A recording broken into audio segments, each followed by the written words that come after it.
All right, what's up, folks? Welcome back to another exciting edition of Tuesday Night Live. It's been a minute, man. Took a few weeks off, just been really busy, work and tournament fishing, that kind of stuff. We got the first tournament of the year I was underway. glad you took off last week because I was down and out sick. Yeah. It's just I try to get more consistent, but sometimes it just doesn't work out. You go for on a nice little run, and sometimes you need a little break, to be quite honest. These Tuesday night deals last for a while, and sometimes you just got to take a little breather. But we got a good show tonight. We got Steve Chapman from Get Your Fish on. It's kind of cool. I've had a couple subscribers reach out to me over the last year or so and recommend Steve as a guest. And with the dual threat fishing stuff coming up, his name's been popping up a little more, and it just kind of reminded me that, hey, I've never had him on. I need to get him on. Just chat with him and spend the evening getting to know Steve. So thanks for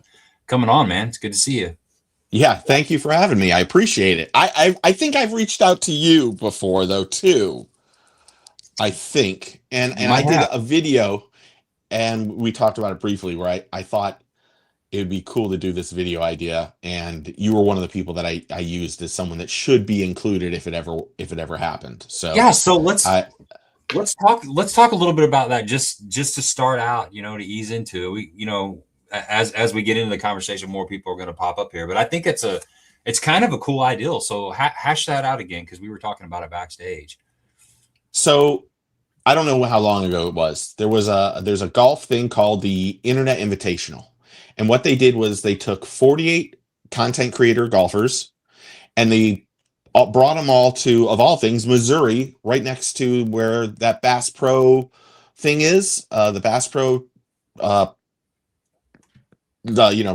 courses. I don't even know. The shooting range. They got the lodge. Yes. And then what they did is they had sponsors. It was for $1 million.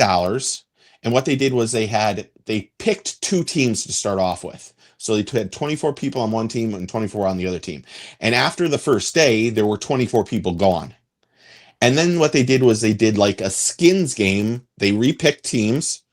Then they had a skins game. And I thought this would be a really cool idea to get the 48 or 64, either 24 and 24 or 32 and 32. Let's just say 24 and 24. 24 just content creators like yourself that fish.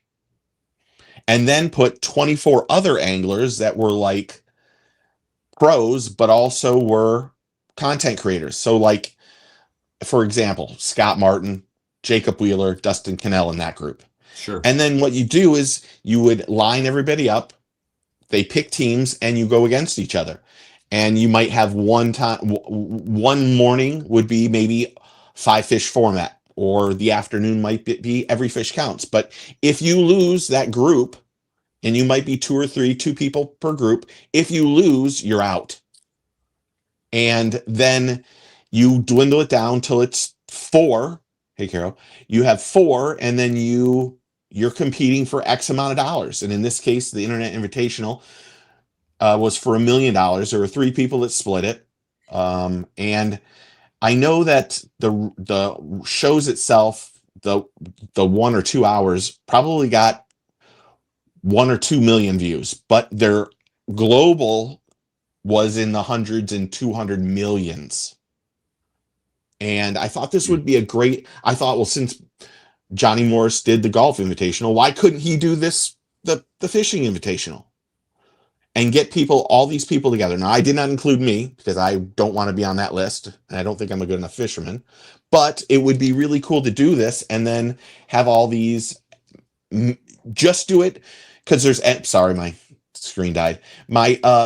You do this, and then you have all these anglers that can compete for this money and have a good time. And I just thought it'd be I was stealing the idea off the Internet Invitational, but I thought it'd be great for our community, to be honest. I think it's a cool idea, man. I mean, if you ever get it worked out, let me know. You're in. I'm down for JB, you're in too if you want. Awesome. That'd be really cool. Yeah. Somebody was saying, John Boy was saying, did you ever get the Toyota sponsorship, Gabe? So I was on the cover of our local newspaper, And Congrats. since I was wearing a Toyota sock cap, I kind of tagged the local Toyota dealership about a sponsorship, and no, John Boy, they did not reach out to me, unfortunately, but I'm still holding like the slight bit of hope, because I'm kind of halfway in the market for a new truck. I mean, my truck's got like 134,000 miles on it, so it's still got plenty of life in it, but I was just kind of thinking about, looking at something, and I've always wanted a Toyota. I got a Ram right now, and it's been a great truck, and I'll probably end up getting another Ram, but if I didn't get a Ram, I was going to get a Toyota, just because of all the stuff that Toyota does in fishing. They're really the only consistent vehicle manufacturer that's sponsored and been involved in professional bass fishing, and they're involved in NASCAR. They're involved in a lot of, other sporting activities. So I like Toyota, but yeah, they never called me back. So who knows? Hopefully they do. Well, you have one Toyota in the family. I have a Pontiac Vibe, which is a little car that they collaborated with Toyota. So it's basically a Toyota motor. It's just like the Matrix, the Toyota Matrix, but it's a Pontiac Vibe. And then we have a Honda, and then we have a Highlander. You're right. I forgot about that. That's a newer edition. So I was going to say, I thought you had the Highlander. That's right. I forgot about that. Yep, we got the 4Runner this year. So yeah, they make a good vehicle. We're converting to the Toyota family. We got a Honda, a Ram, and a Toyota and a Pontiac. So we're kind of all over the place. It's just whatever comes along at a really good deal and is a quality vehicle. I'm not scared of any manufacturer. So we got to give up 2 firstborns and a liver to buy a vehicle now. So. Oh, I know, dude. And the interest rate is off the charts. Like when we bought that Highlander, it was probably like 4 years ago. We used our local credit union. There was a Cape County Regional Credit Union, I think it was. They've since changed to like Ozark something. But at that time, interest rates were like 3.5, 3.75 if you had really good credit and you were willing to like pay, direct deposit type of deal, open a checking account or whatever. If you did everything in your favor, you could get it down to like 3 3/4%. I checked with them just online, and it's like 5.9 now. So it's just it's crazy, and that's with pretty good. If you've got pretty good credit, it can get up into the 8% right now. And then you throw the price of the vehicles, it's like $50,000-$60,000 for not even the top of the line truck. That's for a base model, man. Yeah, it's just insane, So I decided I'm pretty good with my truck right now for at least a couple more years, as long as it keeps running. As long as old girl's paid off. We got it paid off a while back, so yeah, I can keep fixing it if I have to. That's right. Yeah, new Tundra's $80K, and I was looking at those. They don't even offer a V8 anymore. They've got like a turbocharged V6 in the Tundras now. I mean, the specs look pretty impressive on it. I mean, it's got plenty of torque and towing capacity and stuff, but they've completely. There's something about just having a big old V8 gas guzzler that doesn't have all the fancy crap on it. I don't know. It's I've just always been like the Hemi that I have. I have a 5.7 Hemi in that Ram. It's been a great motor. So I was kind of considering getting a 3/4 ton down the road, especially if I'm pulling a bass boat around a lot more. But I don't know. It's like we all have these dreams and wishes and things that we want, but at some point reality kicks in, and you're like, okay, I got a life. What is it? A beer budget, a wine budget on a beer salary or something. I can't. There's a phrase. That's kind of where I'm at, man. Can't have it all, but yeah, we'll figure it out. So let's get into that dual threat fishing thing. It's been a super, super hot topic, and I know you were involved in it a little bit from the get-go. When did you first hear about dual threat? Like, how did that come about for you? So I had, well, I'm not really good at Instagram, to be honest. So I had an Instagram, someone messaged me on Instagram saying, have you heard of this new tournament? I'm going to fish it. And I was like, well, let me look into it and ask what's up. And so I did. And then that was when I started talking to Ethan. Really, Timothy is his real name. Okay. And I never was really, I just helped I guess I've taken some criticism because people are like, well, he's a co-conspirator, and that isn't the case. I was trying to help, help promote it at first. At first, when he came out and he started telling me it was $5,000, you kind of knew where the money was going to be there. And then as things got rolling, and he started talking about how when he had an investor and all this other stuff, that's when really things just went completely awry and just stopped making a lot of sense. And I mentioned it in another video. I think the one thing, now looking back at it and talking to other anglers, I just think there were so many people hoping for the best. Mm-hmm. And at one point in time, he had asked me, I want to get all these bigger name anglers involved. And I said, well, if there's somebody you can't get a hold of, tell me, and I'll give them your phone number, and you can either accept them or not accept them. It wasn't my choice to who to accept or who not to accept. I tried to just talk to friends that I thought this would be a good experience for them, and that they might be able to make some extra money for themselves and their family. And I probably was just a little bit too nice. That's what I've come to the conclusion. And to be quite honest, the last couple weeks I've had a few things pop up that, I've not questionable things, but kind of stuff that, I was like, okay, normally I would just go, okay, let me just help this person, because that's the type of person I am. Now I'm like second guessing literally everyone. Mm-hmm. And it kind of stinks that I've had to learn the hard way, because when NPFL came out, I did the same thing for NPFL. I did a bunch of videos for NPFL. It worked out. And I'm not one of these people that when I start looking into things, I'm not going to research who you are. I think that's a little invasive. Mm-hmm. And I don't want to do that. But I wish I would have, looking back at it, because this guy was the perfect liar in every aspect. I mean, in every aspect, he was the perfect liar. Yeah. So tell me about that. Okay. So this kind of started to come into fruition in the summer. I could be wrong on those dates, but I'm thinking like the summer of 2025 was when, is that roughly?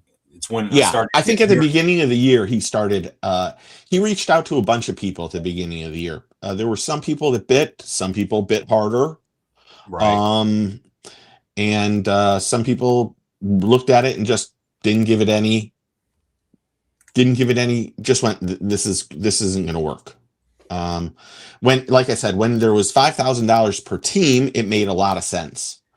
When there wasn't $5,000 per team, that's when it was, that it just didn't make any sense at all. Yeah, it really didn't make any sense at all. So if anybody that's on here is watching this, and they're not familiar with the dual threat fishing deal, this is just AI's kind of general synopsis of it. That promoted the highest paying team trail. It was geared towards a team trail, mm-hmm. Offering $100,000 per event and $250,000 for the championship. And originally, like you said, Steve, the organization shifted from a $5,000 entry fee to a no entry fee format to lure. But that happened. Yeah, that happened at before he went to no entry fee, he was telling me he had 1,600 or 1,700 applicants. And at one time I asked, can I have the applicant list? And he was like, well, that would go against, confidentiality and stuff like that. I'm like, okay, that's fine. I understand that. And then as it got towards December-ish, he went from, or maybe it wasn't December, maybe it was like early November, end of October, he started talking about, I have an investor coming on board and he's going to give me $3.5 million. And I said, well, who's this investor? And he didn't want to go into it because he felt like anybody that he told who the investor was might go after his investor. Do you know what I mean? Like they'll try to snake him. And I kind of backed off of it and said, okay, I understand. I've heard that before, but blah, blah, blah. And he was like, well, I'm not sure if this investor is going to come on. And then in December, he said to me, like on a Thursday, I think the investor is going to be in, but we'll find out on Monday. And I was like, okay, well, and he was like, well, do we up the payouts so more people will join, which was kind of something that he kept talking about, or do I get rid of entry fees? And I said, if you get rid of no entry fees, everybody's going to want to join. I mean, who doesn't want free money? That's the truth, or the opportunity to do it. And then on the Monday, he said, I have a calendar I could probably look at. On Monday, he said, I got the money in my bank account. And I went, you really got all this money in your bank account? And he goes, yep. And I was like, this is unheard of. And he's like, tomorrow we're going to announce no entry fees. And that's when there was probably 2 weeks, 2.5 weeks, 3 weeks, maybe not even that much time before his first tournament. And at that point in time, he said, I have 40 guaranteed teams that I want to keep in. He was at 100. I'm going to get rid of 60. And I said, you can't get rid of 60. He's like, no, I haven't gotten entry fees or deposits from these 60. I want to pick 20 of the biggest names, content creator, biggest names I can get. And that's when he started calling people. To be honest, I didn't know he was calling people. I was under the impression that like Scott Martin and Fisher and Naya and all those great young anglers called him. I did not know he was calling them. And he said, if you know anybody that you wants to be included and they're social media oriented, like use Ben Milliken as an example. He said, here's Ben Milliken's phone number, blah, blah, blah, blah, blah. I reached out to Ben and said, hey, would you fish dual threat if there were no entry fees? And he said that he was having a baby in January and it conflicted with this thing, but he was in for 2027. And so that was, was kind of the conversations. So how many paid entry fees did you have? Or did he have 3 weeks prior to? Do we have any idea? I don't know the exact number. I know that there were 2 or 3 teams that sent in I only know this because anglers have told me. But before all this stuff dropped, I had no clue. I had no clue with the money or of any of that stuff. But once this all went to hell in a handbag, there was, I think, 2 or 3 teams that paid all of their entry fees for 2026. So 30 grand. Yeah. Mm-hmm. And then there was probably, let's just say 10 to 15 that put in deposits.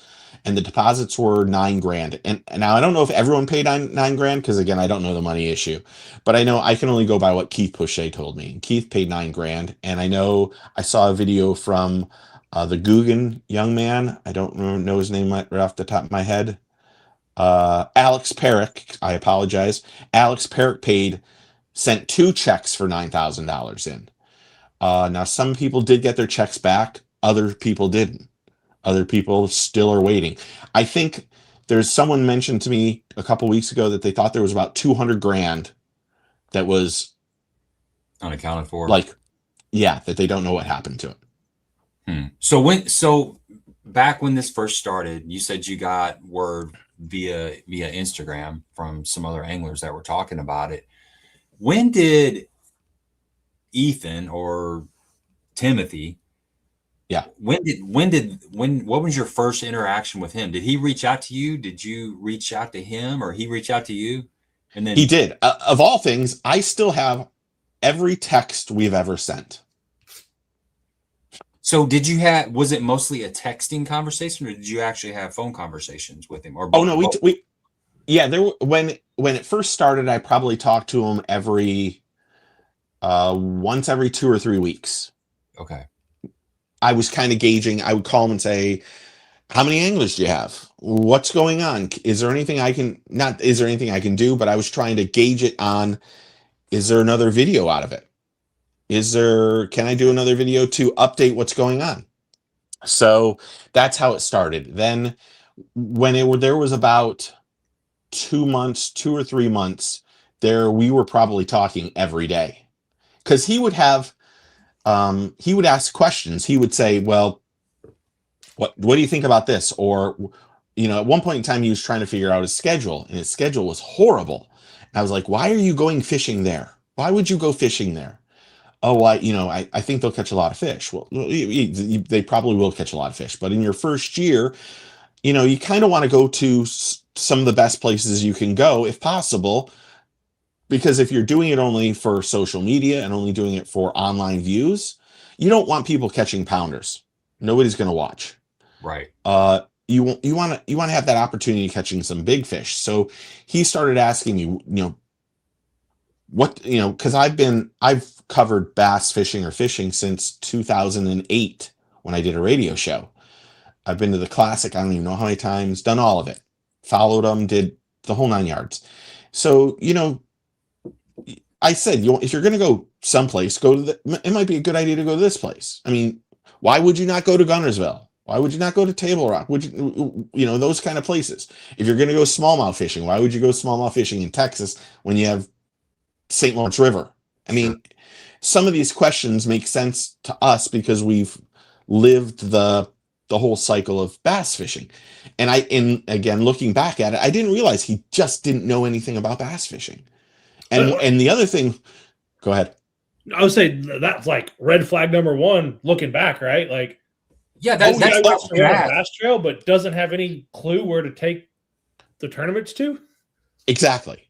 That was one of the things. And like one of the things that he did better than anyone would be that he would, if you would get into an argument, not like a heated argument, if you would question him, he would constantly say, there's an angler calling. Can I call you back? Or, hey, there at the end, my investor's calling. Can I call you back? And you give him the benefit of the doubt and you hang up. And then 2 or 3 or 4 hours, he would call you back and he would know the answer to the question that you had before. And now we know that he would be on the phone with me. He and I would be not meshing, and he would call Keith, or he would call Scott, or he would call Alex, or he'd call somebody, get their opinion on what was going on. 3, 4, 5 hours later, call me. And then because he was attentive to that question still, and it was still in his head, and talking to me about now the resolution, you weren't, and this was happening with everybody, you weren't questioning if he was legitimate. You weren't, because I didn't know he was calling Scott or Keith or anybody. I had no clue. I thought, well, he must have thought about the answer. Now he has the correct answer or something that pacifies me. And now you're not questioning him so much. Looking back at it, we now know that probably 90% of the stuff, 90% of the spewing shit he had out of his mouth was a lie.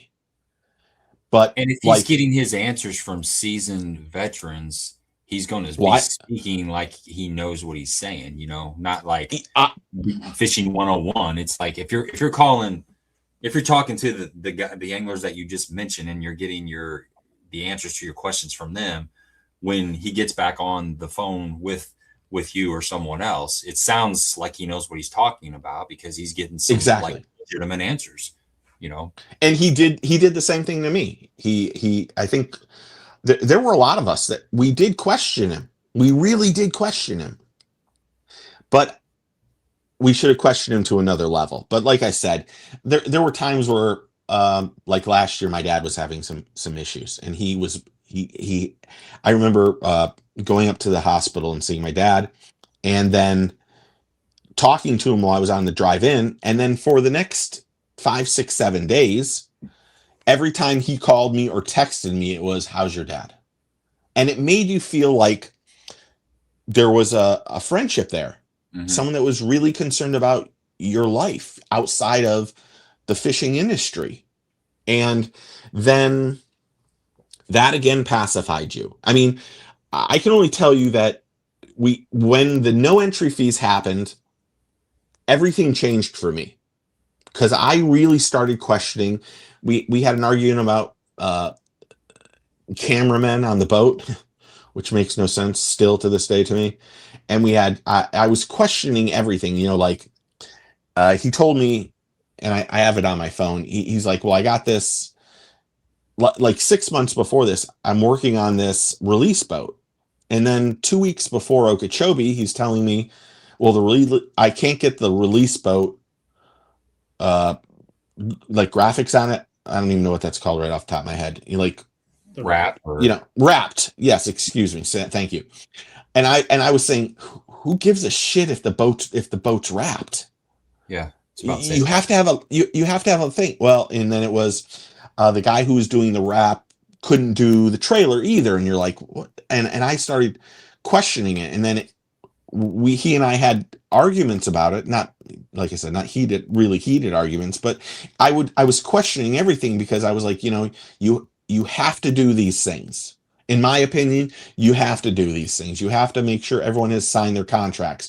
You have to make sure that that you have that first tournament. You have a really good sit down that might take an hour. It might take an hour and a half to go through all of the rules of the tournament to make sure everybody hears it and everything's legit. And then like the first tournament, and I didn't go down because I wasn't getting paid to go down or do anything. He offered me 3 jobs during the time. He offered me a tournament director job. I declined that because, quite honestly, I didn't think I was qualified for it. He offered me an MC job. At the time, I said, the problem with the MC is you told me you already hired somebody, and I don't want to take money out of somebody's mouth. So I don't want to do that either. And then at one point in time, he wanted me to commentate, but we had an argument about the commentating, and he said he had a media design group. And I was like, okay, I don't want to do that either. And he was like, well, I still want you to edit some videos for me because I edit for a couple channels.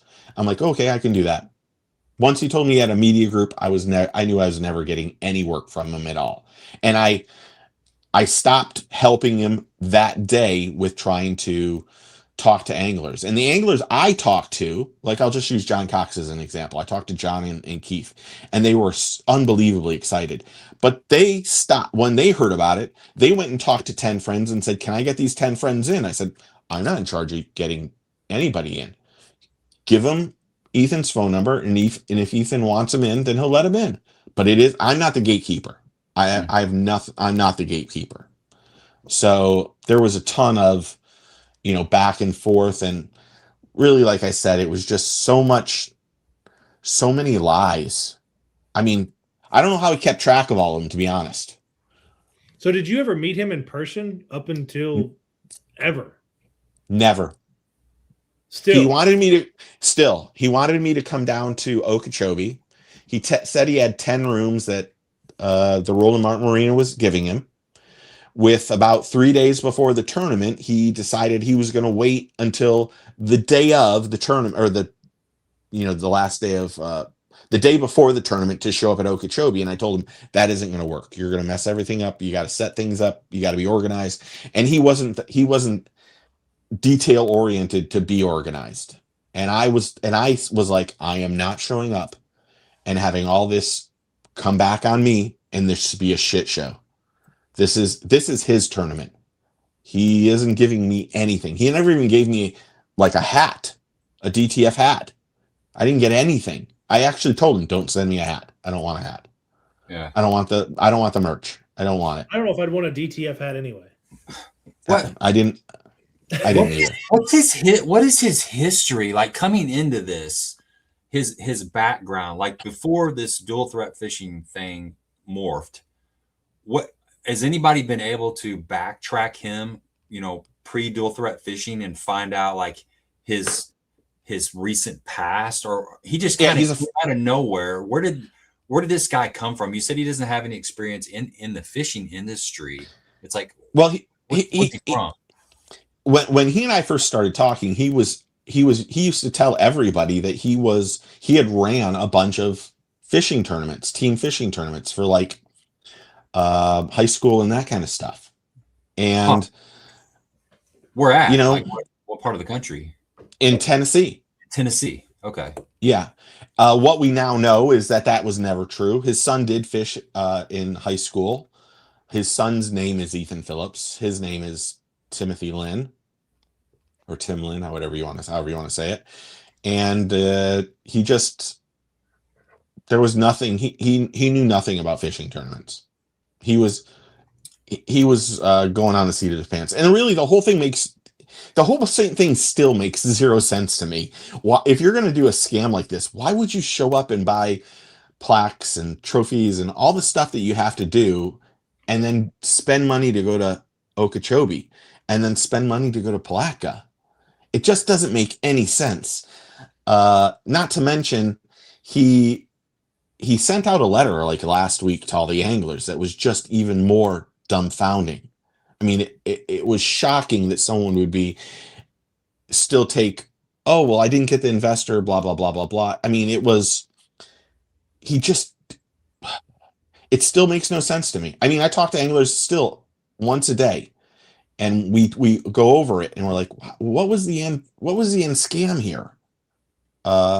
Because if he would have collected entry fees from everybody, he would have had a lot. I mean, don't get me wrong, a couple $100,000 is a lot of money. Yeah. But he could have had $500,000 plus. That would have been the best way for him to benefit from a complete scam. But exactly. Run. At the end of the day, like, don't discredit what I'm about to say, but like $500,000 ain't shit. Like, in the grand scheme of things, it's not. Like, and for him right now, he has to hide. He has to. Oh, absolutely. You got a bunch of pissed off bass anglers after you. Like, oh no, we got rednecks. I'm a redneck. Exactly. I don't have any skin in the game. I don't have any skin in the game. I see him, I'm gonna beat the shit out of him. I want a piece of him. I want a piece of him just on what he's done to my reputation. And people that question me now, that I some of it's just dumbfounding, and some of it's just people being mean-spirited and jealous. Mm-hmm. So when you spoke with him the first couple times, did you get any like weird vibes off of him? I mean, was there any inclination that this guy is up to something? How did some of those first conversations go with him? To be completely honest, the first couple conversations, we talked about his series, and he always deflected to what he felt Major League Fishing or NPFL, particularly NPFL or Bass, was doing wrong. And he would say, do you think this, if I get this whole thing working, do you think this do you think we can do this? And I would say, you've got a lot of work to do to think that you can go to do what NPFL is doing already. Mm-hmm. Yeah, you are so far behind. And he would ask me, do I think we should have forward-facing sonar or we shouldn't? I'm like, that's on you, man. Don't go on what I think. You need to make the decision for yourself. And I think really the first time I questioned it was when Todd Castledine did his video called Fact or Fiction or something of the sort. If I'm wrong on the title, I apologize. And I remember Ethan being literally fuming. And at that point in time, he had hinted that Black & Decker, because you never could get a hold of him in the morning.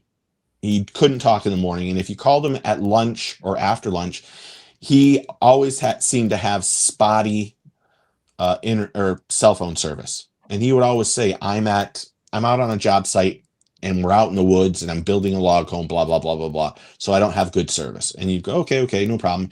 And then he'd call you back when it was later, not later in the evening, but dinner time-ish, and talk to you about stuff. And I think when Todd did that video, and then listening to what Ethan would say about he would go, well, he's criticizing me because my website sucks. And I'm like, well, your website does suck. But the one thing you don't have is you don't have any content at all. You've never done a tournament yet. You don't have any video. You can't do any of this stuff. So that's your kind of unfortunate fallback. But you've built a website that just doesn't look good. That's what the truth is. And if people are going to judge you because your website looks like shit, then you're in trouble. But, he copy and pasted everything from that on that website. So, especially in a day and age where one little AI, I can create everything. But I mean, I'm not a website designer, but in the 34 minutes that we've been on here, I'm pretty sure that I could probably have created a better website than that, like with just AI. Well, he had said he was spending 20 grand on a brand new website, and I do websites for a living. I do graphics for a living all day. Right. That's all I do. And I told him I can make a Shopify account or a WordPress website in 15 minutes for $28 a month. Why are you, but at that point in time, it wasn't that I didn't want the business, but I felt like I was maybe a little bit too much involved as is. And I did want to see results. Well, I mean, I think we all want, like, all anglers want this. I've wanted a high stakes, team tournament series for as long as I've been fishing. I think that would be awesome. And now with like live coverage and ABTs and all the things that we have today and all the access that we have, all the content creators, like the world of fishing needs and wants this. I wanted it to be real and happening and moving and shaking. But as soon as I heard 0 entry fee, like, credit went out the window for me. Like, if it sounds too good to be true, I bet it's too good to be true 100% of the time. So yeah, I think a lot of people were like that. I think even I was when the entry fees happened, I questioned a lot of stuff. Like, at one point in time, he had a conversation with Fishing Cast, and Fishing Cast was like, look, we can do something that would revolutionize fishing. We can make a whole bunch of anglers get Starlink, get the cameras on their boat, and then they can go to Fishing Cast, and you could click on what person you want to watch. Sure. And it could be every team. You could have 60 small cameras, 60 small Starlinks, and the whole thing could be televised from start to finish. And I remember him telling me that there was a possibility that was going to happen. And I was like, oh my gosh, this will be insane for anglers. It'll be insane for sponsors. It'll be insane for fans. Because, I mean, the people that he had on his roster, I mean, no offense to anybody, there were some, that was 60, 50 amazing people. Right. Absolutely. Like, amazing. So it's not if they all did that, possibility if that could have been organized and the funding could have been behind it, with all the AI and the Starlink and just the climate that we live in right now today, that is something that legitimately could happen if everything went, right. Exactly what you're talking about. It still might happen. Sure. It's gonna. It will happen sometime, I'm sure. Well, no. I mean, they're trying to continue it. Now, obviously, it's not going to be called dual threat, but they're trying. They have some stuff behind them already. I mean, when they after the whole thing went down, a company called me and said, we'd really like to try to make this continue. And I said, what can I do to help you? Because I would like to see it work for the anglers. And they asked me for someone's phone number, and I said, I just happen to have that person's phone number. Here you go. And that person is working with this company to try to make it work. They knew they couldn't do Eufaula, but maybe they can do 1, 2, or 3 of the last tournaments. And if they can make it work, they're going to pay the anglers that lost some money up front, and they'll have to do something where there isn't, it'll still be no entries, but the payouts might not be 100 grand. It might be 50 grand to win, but it still could be a viable thing for this year. And then next year they'll have to sit down and go, let's figure this out. Do you think too many bridges have been burned for that to actually be a thing? I don't. I think the anglers took a vote, and I think they want it to happen. Now, I didn't get to see the vote. I want to make that very clear. I didn't get to see the vote. but I know that there were only a handful of people that said they would not continue. Now, if they had entry fees, different situation. But Do you the think entry idea fees is, would draw people to fish it, or throw them? Would that deter them? well, I think that it depends on how much the entry fees were. Let's call I it think $5,000. Like, I think there probably would be a problem to get $5,000. okay, I think if it was 2,500 per team, and each team person's paying $1,250 and half the expenses, I think anglers still would probably there'd be a good portion of anglers that would like to join. I mean, that's there were. what the ABT's doing, right? $5,000. Is it? I think I it's don't know. $5,000 and 50,000, or not $5,000, 2,500 and 50 grand to win. 50,000 first place next year. I don't think the ABT has any problem getting teams or anybody. They sell out in seconds. She's a genius. Right. She's something else. But I mean, if that's the case, like, so my question with whether it's dual threat, whether it's the WBC, whatever the World Bass, WBE Bass Enterprises, like, where is this money coming from? Because we have a hard enough time in this industry to get a sponsor to come in and give some money to a potential angler, or I mean, we're spread thin as it is, as an industry. Mm-hmm. Where in the world do they come up with $1 million, $3 million? Now, obviously, this was a sham here, but you talk about all of this money coming through. It's not coming through social media, that's for sure. Like, we all know that. That's not. Yeah. You're not making millions because you posted a video. At least we're not, because we all have the wrong appendages and not the right appendages. But exactly. Sure. But isn't that the truth? Oh yeah. And we're a bunch of rednecks, just like to bass fish. I mean, there's just not enough of us out there. Yeah. My question is, where does the money come from on this stuff? So the WBE, that is one gentleman who has an electrical company who wants to do this. I think they'll probably see some sponsors. The Ultimate Angler Championship, that money came from the state. That is a state fund, but that fund was to help generate people to realize just how great Guntersville is. And I think the Ultimate Angler will probably stay for a long time. And I hope the WBE will stay for a long time too. I think, like, one of the things that I used to catch grief from an organization was I used to tell them, you need to do press releases. You need to have a press group. You need to have a media marketing group to talk about everything that's going on. And I would preach that to Ethan nonstop. I said, well, why am I the only person that's talking about your shit? Why is it just me?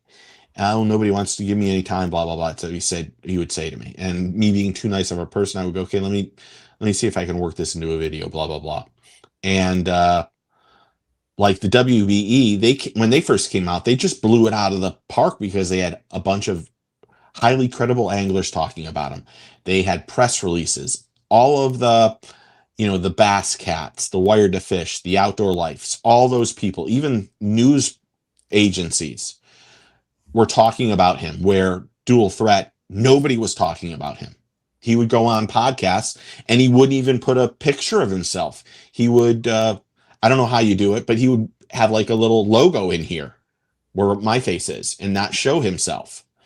And I didn't know that till after everything fell through. Someone said to me, he did podcasts and he never even showed his face. I'm like, what are you talking about? That makes no sense. Mm. And, as I think I said it in a video, I think what we realized is that anglers are eternal optimists. We will buy any piece of shit lure thinking that it's going to catch us our biggest personal best.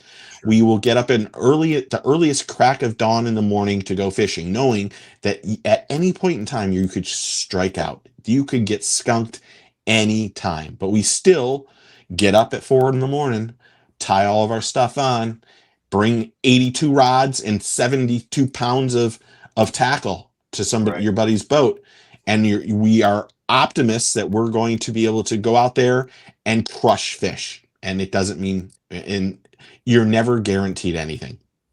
Yeah, and our last cast can take up to an hour. Yeah. How many times have you said last cast, and then 35 minutes later you're like, oh, let me try this bait just at the last second. Yeah, and you're late for a dinner date with your wife. Yeah. You were casting.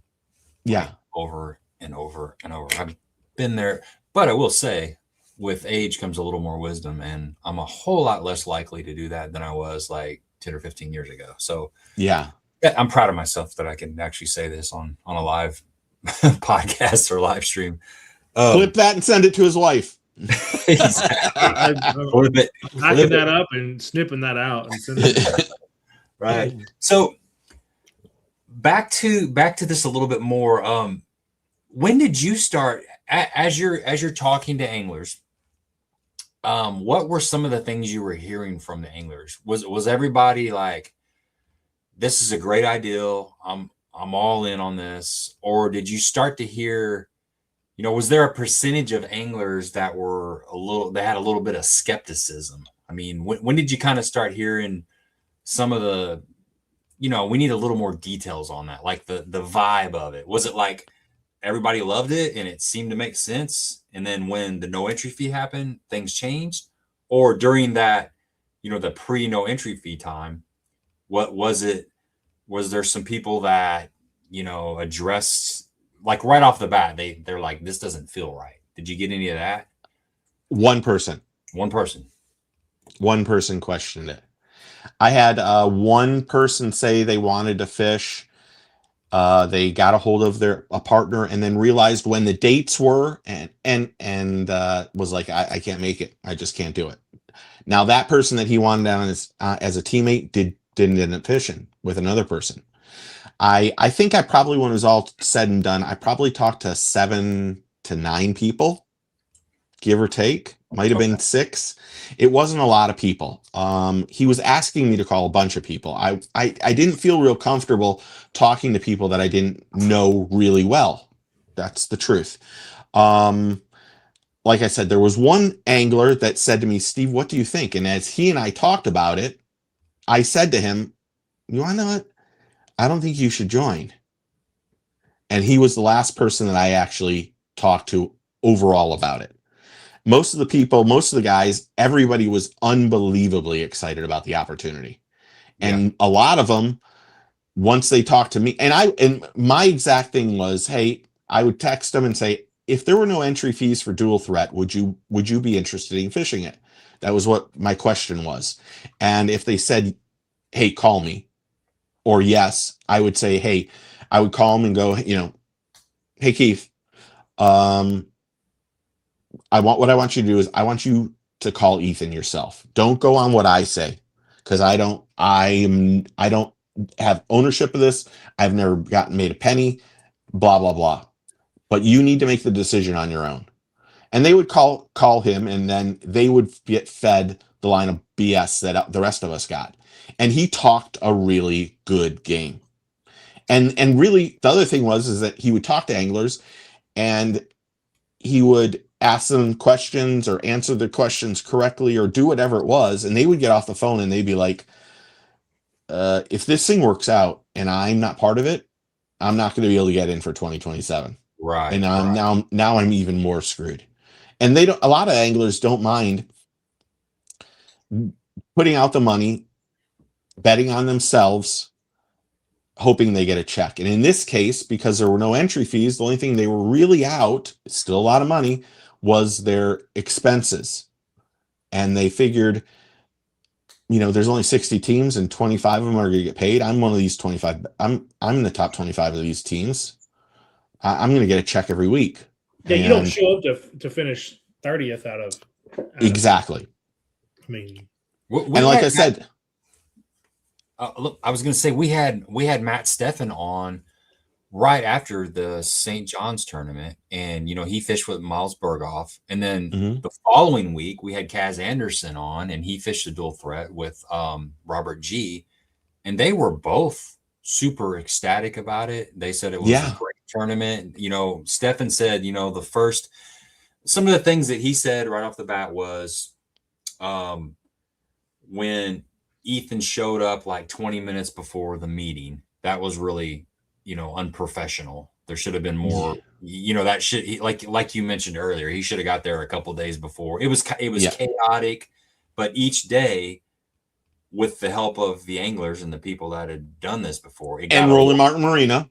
Yeah, it got a little bit better. So it started making it wasn't quite as much of a cluster, but they both said that as a tournament, as a whole, it was a really fun experience. And it was like almost like a big club tournament, it was just, everybody was hanging out. It was relaxed and they had a really good time. So they were super excited about, the next one. Yeah. I think that was the general consensus with a majority of the anglers. They felt like it was like a Wednesday nighter with unbelievable talent. You're going against some of the best guys in the world. And because of that, they felt like, this is a lot of fun for them. This is a lot of fun. And, you quickly realize that you're getting fed a line of BS. And then you're starting to question it. And there were a couple anglers that questioned it, like Skeeter Crosby. Love that dude. Didn't know a lot about Skeeter until this whole thing happened. Skeeter was down to, he doesn't want to give you any non-facts. He wants the point direct. And Skeeter started questioning things after Okeechobee that probably put Ethan in a different mindset, because Ethan at one point in time wanted to get rid of 3 teams, and Skeeter, Kyle Patrick, and Scott Martin were the 3 teams. And I kept saying to him, you really can't get rid of any of those guys. I mean, if they have a disagreement with you, they have a disagreement with you. That doesn't mean they can be kicked out of a league because of it. And he didn't agree with that. When he got rid of entry fees, he felt like every angler should be kissing his ass to get into it. Right. And that's not how. He didn't understand that that's not how fishing works. Do you think that overall, this is a hypothetical and nobody really knows this because you can't get into the mind of a pathological liar. Was his hope to keep this going and to draw in enough non-endemic sponsorship that it would become profitable? So, like you said earlier, the big question is like, why in the hell did he do this? Why do you pick fishing over all of the things that you could? Why fishing? I mean, maybe because you said his son fished some high school stuff, but why did he try to enter the tournament fishing realm when he had, no background in that? I wonder if he just sat around and saw through his sinister mind that this could be an avenue that, like you said, fishermen are ultimate, optimists. There's ultimate optimism in fishing. The anglers are betting on themselves, and there's almost like a psychological way to manipulate this. It made sense to him. Or what's your best assessment of why he would do this? And then what do you think his outcome would have been if things would have went the way he wanted them to go? I think he thought it is. Yeah. I mean, I don't know. I mean, from one day I have one opinion and the next day I have a different opinion. That's the God's honest. It doesn't make sense. It's like, it doesn't make any sense. I think that he thought that if it went well, that the sponsors would come flooding in and that he'd be able to make a bunch of money. There at the last couple weeks, a lot of the conversations that he and I had were about how corrupt the industry is. Thank you, Bubba. Have a good night. Sorry, I did have Thomas give me soda. Thanks, Thomas. So I think that he thought that was what's going to happen. He mentioned a few things. He mentioned the corruptness of the industry because he felt like some anglers were going behind his back to undercut him and get their own sponsors instead of giving sponsors to him. And I kept telling him, the anglers aren't in charge of getting you sponsors. That's not how this works. And then thereafter Okeechobee, he kept mentioning, I think I need to sell. And I kept going, what are you talking about? And he's like, well, I have somebody that's interested in buying me out. And I said, Okay, well, sell then. I mean, you're no offense, Okeechobee was a shit show. If the Roland Martin, if Scott Martin and his crew or Roland Martin, whoever it was in helping him, or Fishing Cast or whoever didn't help you, it doesn't go on. It really was that bad. And then he got an earful from probably everybody, and then went to Palatka. And Palatka, it seemed like he had a completely different mentality on like the angler meeting. Lasted for 45 or 50 minutes, I think. Again, I wasn't there, so I don't really know. The first angler meeting lasted less than 12. So I didn't know how you could even, I didn't even know how you could do that. I am not a professional fisherman, but I've been to like, media events for fishing that you were there for 35 minutes when there's like just 20 of us, and we were going on boats with captains, and it was a 35-minute angler meeting. And this was the first one he's ever done. It took 12. It made no sense. So I think he wanted to sell it, or he thought he would sell it, or that he would get so much social media exposure that you go, okay, all these people are going to we're just going to get bombarded with possible non-endemic, endemic sponsors. And that was not the case at all. And he wasn't promoting himself like he should have. He wasn't putting out press releases. He made so many mistakes that, really, knowing what I know now on even the possibility of what could possibly still happen and how much money they have raised to keep it going, he has no idea what he's lost out on. Yeah, because overall the concept is, it's a great concept. Like we've kind of hashed out already. Everybody would be on board if it was a legitimate ran deal. It's kind of a no-brainer. The team scenario is something that pretty much most people that fish tournaments, their first tournament was in a buddy tournament or a team scenario. So that's just something it's near and dear to our heart. It's it's the same as throwing a plastic worm or a spinnerbait. It's one of the first things that we ever did in tournament fishing. So that makes perfect sense. I just, I wonder if he thought that if he could just keep this going, keep it going, that this would all turn on. And then for me, it's like, I'm wondering if he was actually interested in, I'm just throwing out hypotheticals, obviously, but I'm wondering if he was actually interested in developing this into something. Like he was trying to, maybe he had a small interest in fishing, and this was his avenue into it. Because, I mean, God, like you said, all the people that were fishing it, all the big names, and it could have happened like it was, I mean, I know there's something coming down the pipe, but it was, he just screwed up by screwing everybody. That was the thing that messed this all up. If he could have just maybe a little honesty. Well, he's not an honest person, but I don't know. I'm rambling. If you fished any Wednesday nighter, and you would know, like, if I told the guys that won the Wednesday nighter that don't cash your check until Friday when the money hits, I ain't getting out of the parking lot. Sure. Like,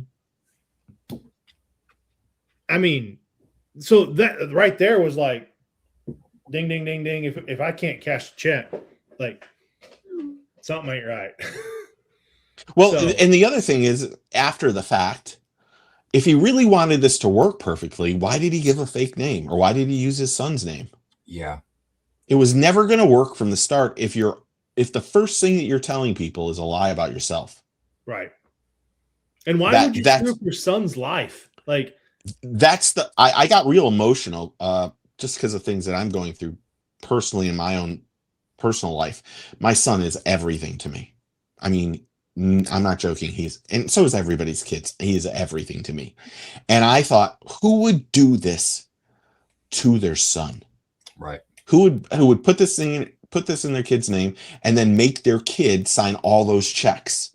because his son signed all the checks. So now his son is in charge, has problems with wire to wire, check fraud, banking fraud, cross state line stuff. His son is in as much trouble as he is in. And he did this to his son. Yeah. And that just really burns me. That's of a guy is this Tim Ethan combo? I think he's like 38 or 42 years old, if I remember correctly, 42. And his son is 21 or 22. His son is actually adopted. And that's just another whole.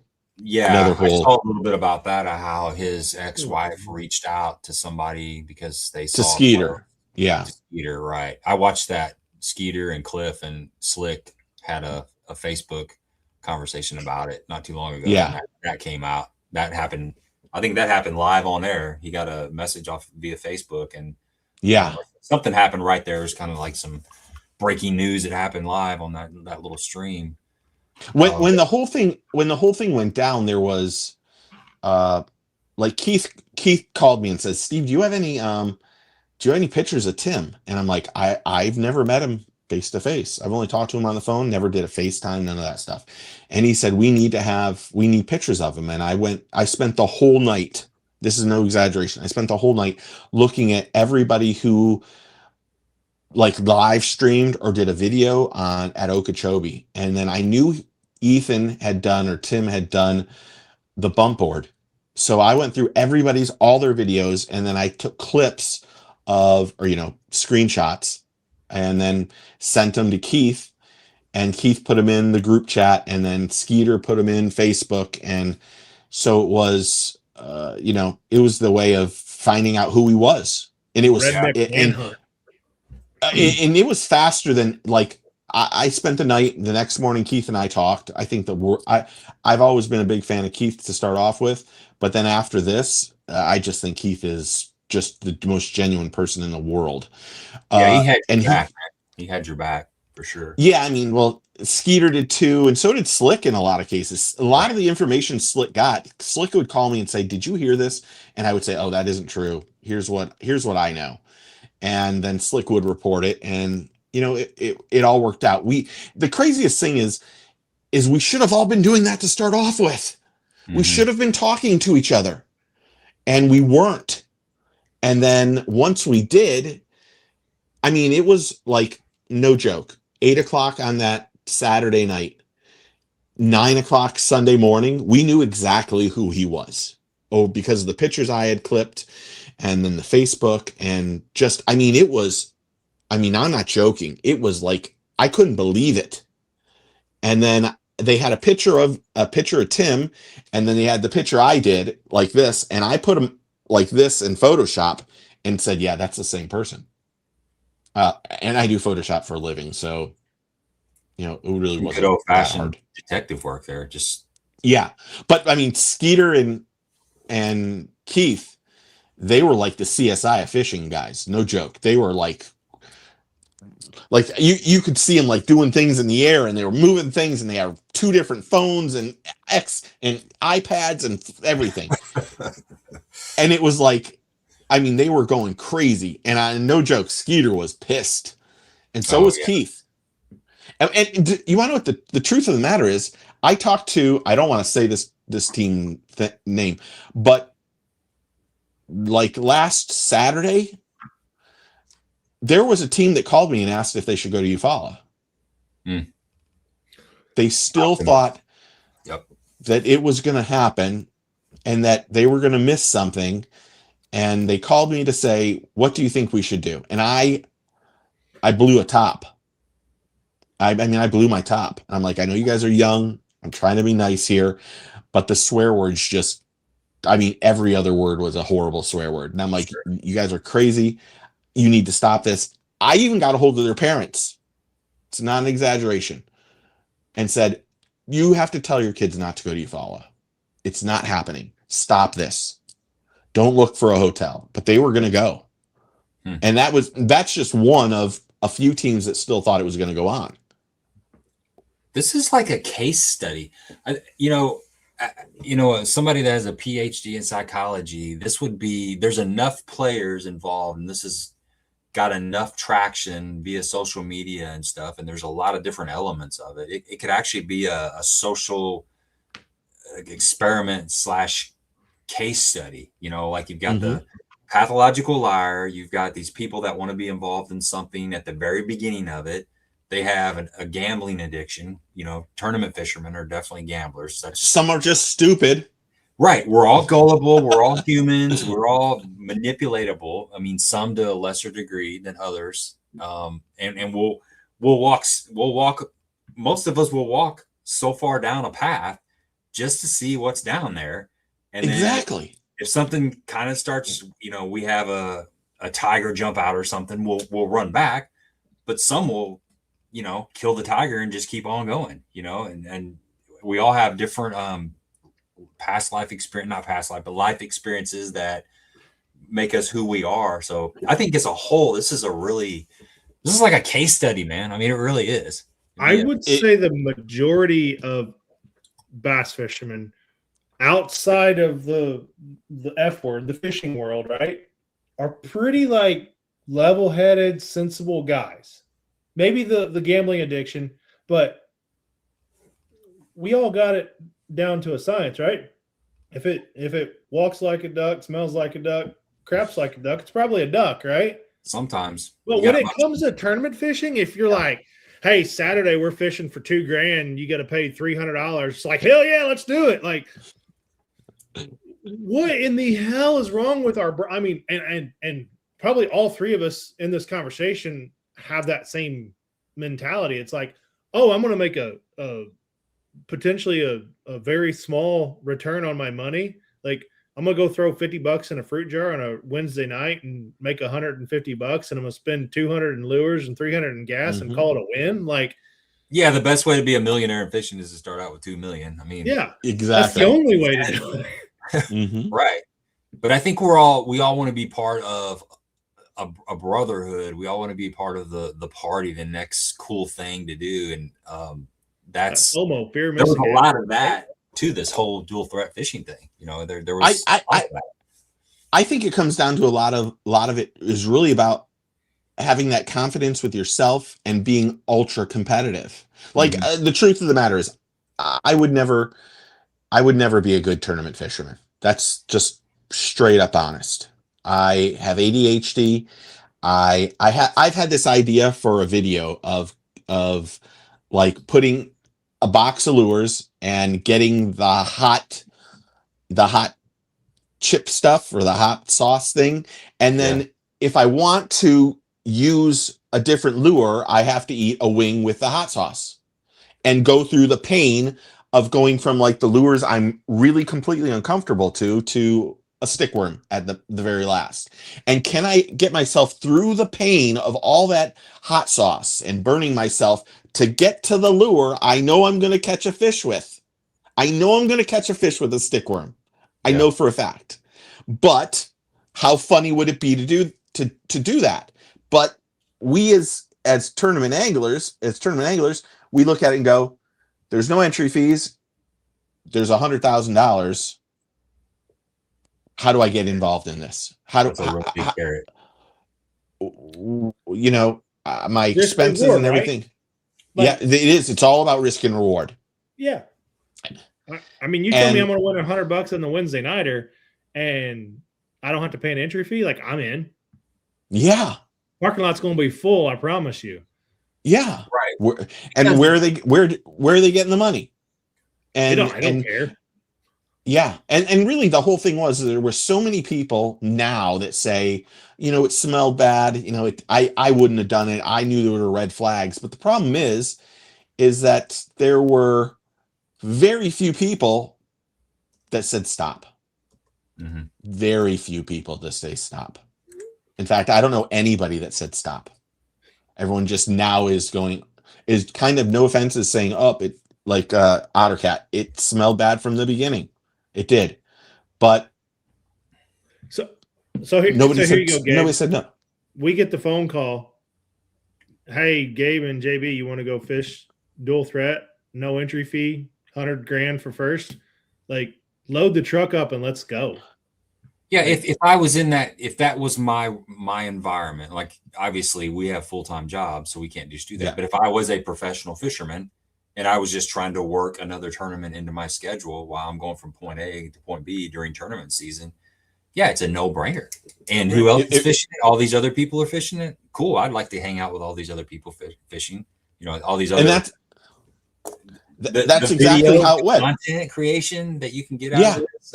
Yeah, I get it. I completely understand it. Where is this at now from a law perspective? I mean, because there was fraud committed. I know there's some lawyers involved from various anglers, or at least that's what I've heard. What's the next? Where's this going at now?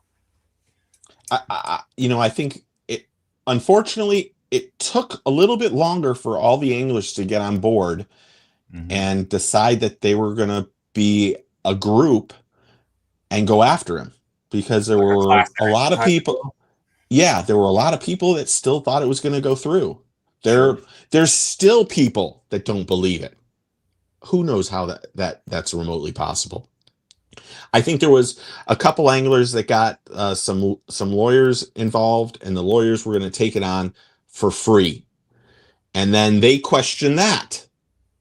And I think, because I'm not in that group with all the anglers, and to be 100% honest, I over the last few weeks, I've tried not to talk to anglers because they get upset or it's really emotional. And it's emotional for me. I get really pissed off at times, and you kind of just want to take a step back. And this isn't. I haven't really said this. I got shingles because of this stress. Yep.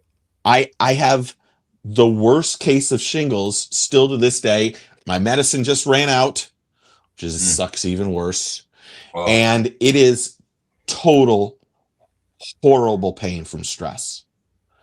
And so I've tried to take a step back from it. I've had people come after me. I'm a co-conspirator. I'm this, and this. Or Steve is only doing this as a PR thing to get better, people to like him more. That isn't the case. To be honest, I want this out for everyone to know, so that you don't question my integrity or my reputation or any of that stuff. But also I want it out there so that somebody goes after this guy's ass, and that the authorities do something. And I think there is something in the works. I just am not privy to that information, and I haven't really asked, to be honest. I should ask, but I feel like at some point a lawyer is probably going to come to me and say, we need to hear your side of, not my side of the story, but what you knew about all this. Sure. And hopefully it helps them get some of this money back, but I don't think they'll ever get any of the money back. Unfortunately, I think he's going to hide and spend it all or do something. And it's probably already gone. Let's be honest. Yeah, he's going to hide behind the LLC. The LLC is going to protect him. And that sucks. That sucks. Yeah, you think that they can find bin Laden. Yeah, they can find this guy. It's just when they want to find him or not. And then if the resources get put into play to actually dig this guy up wherever he's at in the backwoods of Montana, he's somewhere. He's findable. There's no doubt about it. So it will happen when the time is right. Well, he's findable. It's just, does everybody forget about it in 6 months when the next bass tournament comes available? I hate to say it that way, but we have amnesia, just not as anglers, but just in general. We'll forget about this. We live in a 30-second world anyway. We're going to forget about this in 6 months, and it's going to be some of us will, but there's some people that he affected that probably will hold a grudge. Oh, absolutely. I'm going to hold a grudge forever. Right. I want him found. Right. That's just me. I'm not saying that you shouldn't. I'm just saying that the majority of the industry is just going to. Oh, I agree with you. It's like the next cheater. It's the next cheater video. There, you know, that they had that cheater this weekend. He's going to get his 7 to 14 days of fame, and the next time someone cheats, we're going to forget about this guy that cheated in that Sealy bet, that Lake Fork tournament, Right. Lake Fork Lures tournament. We're going to forget about it, and it stinks that that's how our industry works. And really, the truth of it is we always. I do believe everyone should be given a second chance, except when you do fraud and you steal from people for money, or steal money from people, and you do things like that. I don't think you should be given a second chance. No, because in most other cases, go ahead. I will give you a second, a third, a fourth, and a fifth in most cases. You steal from people? Nope. I don't want you're dirt to me. There were plenty of opportunities for a second chance with Timothy along the path. There were many opportunities where he could have came clean. You know, he could have, you know what I'm saying? There was plenty of opportunities for him to just shoot it straight, say it's not working, I got in too deep, or legitimize the scenario, but he just kept going. So yeah, there's no second chance on somebody like that, I don't think. Yeah, there isn't. And what he did to people stealing 30 grand, stealing 9 grand, stealing 7 grand. I mean, you steal $50, that's a lot to me. That's just the truth. I was just going to say that it doesn't matter how much you steal. You steal a quarter out of my ashtray, I'm going to be pissed. Yeah, you steal a lure from me. No offense. I'm going to give my nephew a little bit of hell. He came over and raided my shit the other day. I needed something on Saturday. I'm like, how do I not have this lure? I had 15 of these. Jake, I took the whole box. I was livid. Why didn't you tell me? You know, it's my nephew, so it's all right in the long run. But I'm like, you stole these things. I need this lure. And this is the lure I'm catching fish on, you know, but of course it's my nephew. Hey, we're all guilty of that. I was pissed at one point. Yeah. Yeah. But I was pissed. And I told him, you're stealing my shit, man. You're stealing the lure. The one lure I'm doing well on right now. But in this case, yeah, I won't ever give him a second chance. And this is something I've told one person. I've had one weird phone call that I thought it was him calling me. Was it just silence on the other end?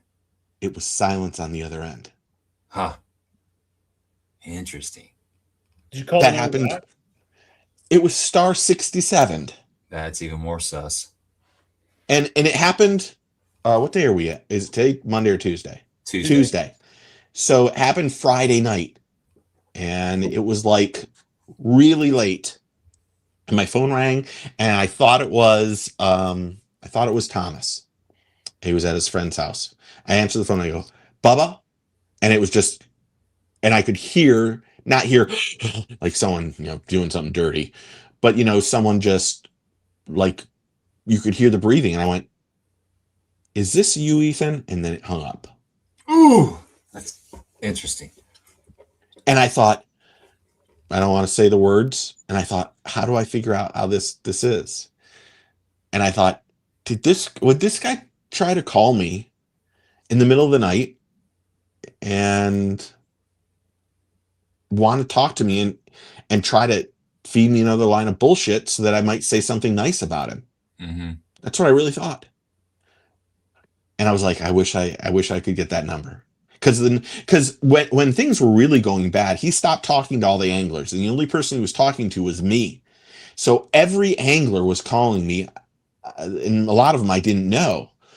I had one day where I had 47 anglers call me that I had no clue who they were. Never had talked to any of these guys, but they couldn't get a hold of him. And they were, somebody would say, "Oh, Steve got a hold of him," and they'd be like, "Hey, anglers were like, can you get him on the phone and whatever you connect somebody in, I don't know what it's called, and merge somebody into your phone call." And I would call him and say, "Hey, hold on," and try to merge somebody in, and then he'd hang up. And it was like, so that happened for a day or day and a half, and then out of nowhere, everybody's phone calls went dead. Every time you called, it went directly to voicemail. So burner phone. So Ethan, Timothy, if you're watching this right now, give Steve a call and tell him what Right the now, hell really happened. Call Steve right now. Wait till his shingles goes away and then stir it all up again. Yeah, don't. Man, I'm Shingles, sorry about that, dude. That's dude. Shingles is horrible. I've heard my Horrible. mom had it years ago, and it was miserable for her. And like, it started like I would hate to show you what my chest looks like. It looks like a burn, to be honest. And it goes from the middle of my back on this side all the way around my front, underneath my chest, just like on the about that much. Jeez. All the way around my whole body. And it literally, at one point in time, it was boils, and they pop, and now it's a burn. And I'm not joking. It hurts sometimes just having a shirt on that rubs against it. And I'm not joking. It is horrible pain. And I went to the doctor, and the doctor was like, "What are you stressing out about?" And this was 3 weeks ago. And I'm like, "There's only one thing I'm stressed out about." And they were like, you got to get this out of your head. You got to somehow get out of it. And it sucks. It's the worst pain I've ever been in. I threw out my shoulder, tore Achilles, tore a meniscus, all that. I didn't think it was bad. I have 4 screws in my shoulder from throwing a baseball for years. That doesn't hurt. Didn't hurt at all. The next day, I was doing itsy bitsy spider after doing meniscus and all the tears and all that, rotator cuff and all that stuff. I was doing itsy. No, didn't even need to take pain medicine. This thing, I want as much pain medicine as I could get, and I haven't taken any. I've just taken whatever this is called, Valaxiver or whatever it is. Okay. That's the only thing I've taken. I'm not big on something that's going to give you pain pills. I've always been, I'm always scared that I'll get addicted. I guess that's the best way to put it. That's a slippery slope to get down. Yeah. So I just am like, okay, I'll just, if I'm in a lot of pain, I take a couple aspirin, and I don't sleep real well anymore now because of it. Because it's hard to sleep because it's on your back or your chest or wherever. And then it feels like someone's just jabbing little pins into you all the time. So, what's the duration estimate on that? Couple weeks maybe, or do they know? Like, how long is it supposed 4 to be? weeks. 4 weeks. They told me it. I can tell you it's not as bad. Like, if you were just a week ago, it was scary to look at.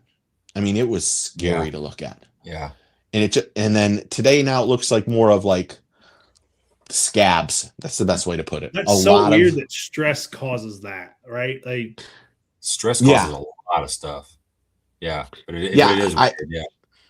Yeah. The doctor told me when I went to the doctor, she was like, "What? Let me ask you some questions. What are you stressing out about?" And I said, "Really, the only thing I'm stressing out." And then I don't know if I was stressed out about it. I was more mad. And then and then there were a lot of people that took a lot of shots at me, that should have never happened. Should never have happened. And when you start thinking about your reputation and the things that I've done for years, like we do a gumbo kickoff 15 years ago. We've raised $500,000 plus for kids fishing events in 15 years. Donated a Bobby Lane Cup every year. Donated team sport fishing. All these things we've done to raise this money that started because of me. And you think of all the things that I try to do as nice as possible, and then this comes up and people are questioning me and saying that I'm a co-conspirator, and everyone's entitled to their opinion, but it's one thing to say it and it's another thing to lie about it. Yeah. Right. And I think that's what really is the thing that really has upset me, is just it's just a few people. They just, I don't know if it's jealousy. They just lie about the whole thing. And I don't appreciate that. That's one of the reasons why I wanted to get you on here, so you could kind of tell the whole story, because that's the environment we live in. Everybody's chirping, everybody's got something they can say, and they do say it, and they don't really have any repercussions for saying it, because it's been said many times that people that get on a YouTube channel or Facebook or Instagram or whatever it is, X, and type this stuff out, they will not come to your face and say the same things that they're typing because there's repercussions. But when they're keyboard warriors, when they're in their mom's basement, they can say and type out anything they want. There's no backlash. They can be whoever they want. And a lot of people take advantage of that. And then when you have, some other people that have national podcasts, they kind of start chirping about stuff and they don't really know.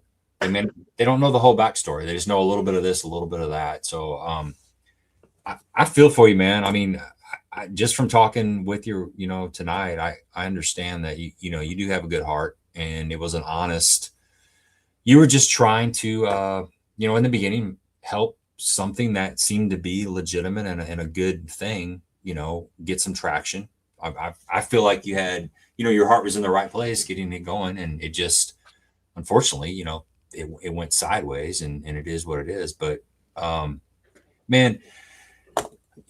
People want to speak. They want to be the first to say something, whatever it is. They want to be the first to release the latest hot topic, and a lot of times they don't know what they're saying before it gets out there. So I'm sorry that you've been a little bit of a victim of some of that stuff. And yeah, I mean, and it will. I think that the space that we're in, there's a lot of jealousy and a lot of competitive people. Mm-hmm. And I'm one of those, I try to be one of those people that if I can help you, I'm going to help you. I'm going to help you. Like, I can't tell you the amount of people that I've watched a video on and said, you know what, no offense, but this thumbnail really sucks. And I think I could do better for you. I will do the thumbnail for you for free. Yeah, I'm the worst at I'm good at Photoshop. That's what it comes down to. I'm a graphic designer. That's what I do for a living. And I will take the 5 or 10 minutes, create a new thumbnail, send it to you. If you like it, use it. You don't have to pay me for it. It's only 5 or 10 minutes of my time at the most. Sometimes it's less than that. And I don't ask for you to do anything for me. Just, this is me trying to help you. And if it helps you, then that's all right. So like for me and my channel, I don't go out there and try to hurt anybody. I really don't try to hurt anybody. And I think if we're all trying to fight each other and be jealous of each other, we're just hurting ourselves in the long run. Because this is a tough thing to do for a living, and most of us don't do it for a living. I helped Jermaine. Yeah, well, I mean, Jermaine had I was like, I'm a real analytical person. I look at like the YouTube algorithm every day for a couple hours and see what is, did anything change. And I will tell you, like, I have a buddy that was doing videos and I'm like, dude, you're killing me with your titles. The titles are so bad it doesn't even make sense. You're never going to get any. And I don't want to do clickbait, but if you're doing a short, you need to do this. If you're not doing this in your short, in your title, it doesn't work. And he did it, and I don't want to say he blew up, but he went from getting 100 views to 5,000 views every time he put a short up. Mm-hmm. By just me helping. Now he doesn't pay me for that. I just did that because I wanted to see him succeed.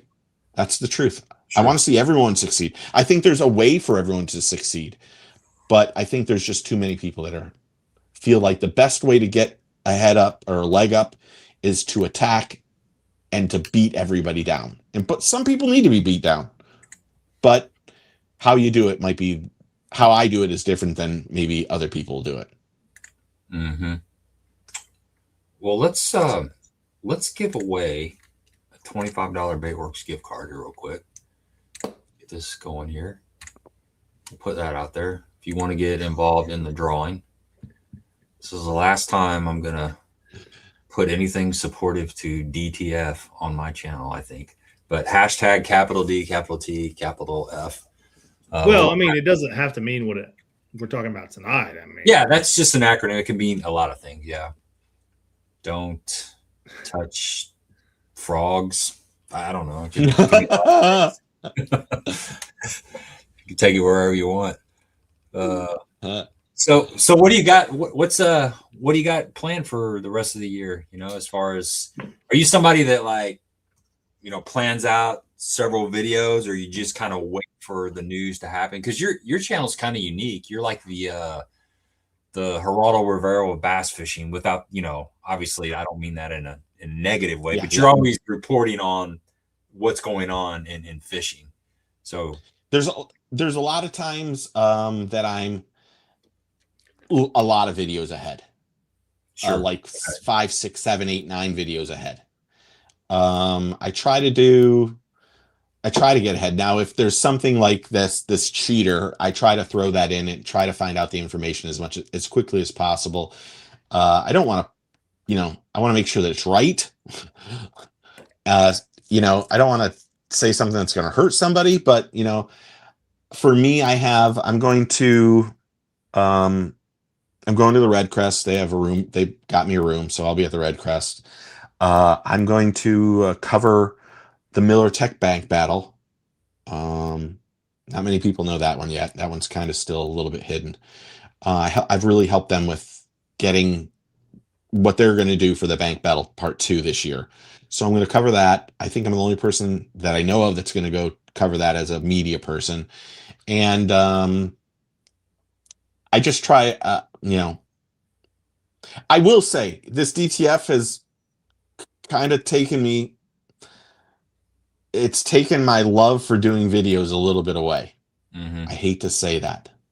And maybe I'm, what happens. You get in a rut for YouTube. That's the other thing. Sure. The grind is sometimes too much. So I've had a hard time motivating myself to do videos lately. And I've never, ever have said that. Yeah. I get sometimes where I am, just as a content creator to another content creator, you get to where you're like, is what I'm putting out there have any value to anybody? Sometimes I'm like, what do I really have to offer? Am I just rehashing stuff, or do I have a little bit of an angle on something that may help somebody? Because when I first started this whole channel, and JB knows this, and I've mentioned it a few times before, but it was strictly because the area that we live in, there's several lakes in this area, and there wasn't any content on any of these lakes. And I thought, well, and then this is the God's honest truth. I thought, well, I'll just go. I had no idea what I'm doing. I know just enough now to have a functioning YouTube channel, and that's about it. I'm learning all the time. But in the beginning, I really, I bought cheap, like Dragon 3 cameras that were like $20 cameras. They were junk. I didn't know anything about audio, video. I just really went in completely raw. But the whole goal was just to create some sort of content where if somebody wanted to go fish one of these local lakes, there would be something out there that they could watch that would give them a visual perspective of what the lake looks like, maybe some things that work on that lake. And if they went to that lake, they could have a couple of these baits tied on and have a reasonable good chance of getting a few bites instead of just going in completely blind. And that's where it all kind of started from. So at that time, I felt like I did have a lot to offer because there was nothing out there on all these lakes.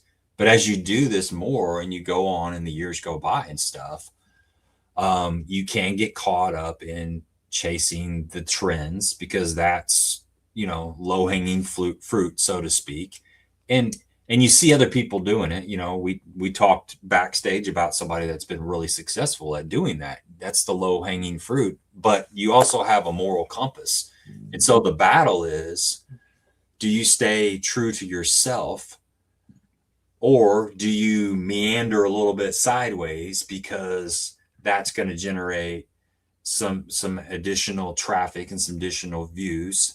Or you also get to a point sometimes where there's burnout, and then there's Hmm. also, do I really have anything to offer? And I respect what you do, because that's not my lane.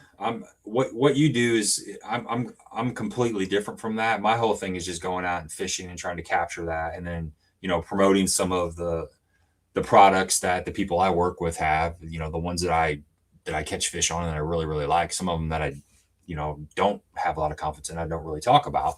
But um, what you do, you have to do a lot of research, and I feel like if you're somebody that is staying on the forefront of things, there is a lot of it takes a lot of time to research, to be educated, to talk about a topic. Hmm. And so sometimes I feel like in my I don't want to put bad information out there from a fishing standpoint. Yeah. So I have to constantly ask myself, if what I'm putting out there, does it have value? And I get enough feedback that a lot of people say, yeah, I went out and caught some fish on a certain bait. That's like the ultimate feedback. Or from at a tournament, and people come up and they talk to me and they say, hey, I watched that video on co-angling, and like this last tournament, dude got third place on a freaking shaky head because he watched a co-angler video that I did last year. He had confidence to go out and start throwing a shaky head around, and it worked for him. So to me, I'm rambling here, but to me that you look for that feedback from people, that it lets you know that what you're putting out there does have some value. So that was a long way around to where you're Well, at. I understand ruts and things like that. And I feel so you. when I started, so I did the radio show for, I don't even know, 12, 13, 14 years. Then COVID happened, and the radio show was syndicated throughout Florida. It was the largest fishing show in the country at the time. There was 7 or 8 syndications. And Cool. I didn't know that. I would spend 12 hours to do 3 hours of live radio. And it was Jeez. tough, Brutal. because I wanted it quick paced and interviews and so forth. And then when COVID happened, I had a buddy that said, you have got to start doing, I don't like this, but you come off as truthful and honest and blah, blah, blah. You should do a YouTube channel. So then I started doing what I would call closer looks. They were lure reviews. I would get these lures in from people, and I would take a 360 on a turntable and take close-up pictures, put it in a pool, do slow motions of the pool, and show you how that lure worked. And then a couple years ago, I got called out, and it motivated me to go, maybe I should just go and do news stories that are happening within the industry. Some good stuff, some bad stuff. And for me, and it's one of the weirdest things to say, is I don't do videos, or I try not to do videos and think about how many people are going to watch it. Mm-hmm. If people watch it, then they watch it. If they don't, then they don't. It's still, I have my process on how I do it. And, you can never predict if a video is going to do good or bad. Well, you can predict it if it's about a cheater, or you're calling somebody out and stirring drama, or you're doing something like that. Sure. I don't try to do that. I don't try to clickbait you. I don't try to feed you a line of BS.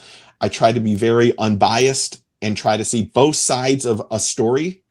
Sometimes it's maybe a little bit biased, but I try not to be biased. But I don't go in and go, you want to know, if I talk about this, I'm going to get X amount of clicks or that. Now, I will, to be honest, when I got called out a couple of years ago, it motivated me to go, I want to beat this person. I want to prove that when he said that nobody watches me, that he's full of shit. Yeah. Sure. And so I did.